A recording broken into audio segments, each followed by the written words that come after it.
ખેડૂત મિત્રો, સુધારાની જેટલી મેં વાત કરી છે, જ્યાં જે મારા વિડીયો મૂક્યા છે, એમાં કોઈએ ખોટા અર્થઘટન કરવાના નહીં. મારો હેતુ માત્ર એટલો જ છે કે ખેડૂતોના હિતાર્થે જે સુધારો થવો જોઈએ એ કરવાનો છે.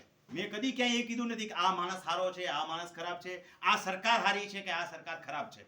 મારે તો માત્ર એટલું જ કહેવાનું છે કે ખેડૂતોના હિતાર્થે આ સુધારો કરો તો એ સરકાર માટે નહીં, ખેડૂત માટે, વહીવટી પ્રક્રિયા માટે અને આફ્ટર ઓલ કોર્ટ કેસના ભારણ ઘટશે એટલે સમાજની સુખાકારી માટે ઉપયોગી છે.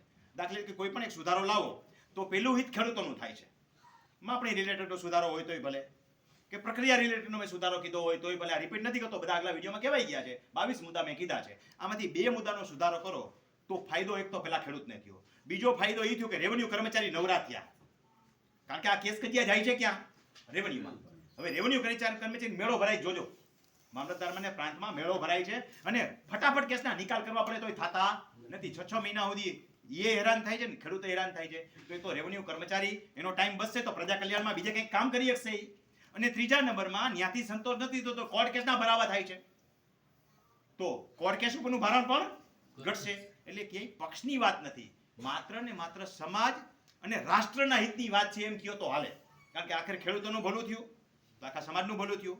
રેવન્યુ કર્મચારીનો સમય બેચ્યો તો એ પોતાનો સમય સુખાકારી સારા નિર્ણયો લેવા માટે, પ્રજા કલ્યાણ માટે વાપરી શકશે. અને કોર્ટ કેસના ભારણ ઘટશે તો ન્યાયતંત્ર ઉપરનું ભારણ ઘટ્યું તો આફ્ટર ઓલ થયું શું? રાષ્ટ્ર કલ્યાણનું કામ થયું. એટલે કોઈ વ્યક્તિઓ ખોટા અર્થઘટન કરવાના હોય તો એ લોકોને મહેરબાની કરીને વિનંતી કે હું માત્ર ખેડૂતોના હિત સિવાયનું કશું બોલતો નથી. બાકી માન્યતા તમારી અંગત અને વ્યક્તિગત છે.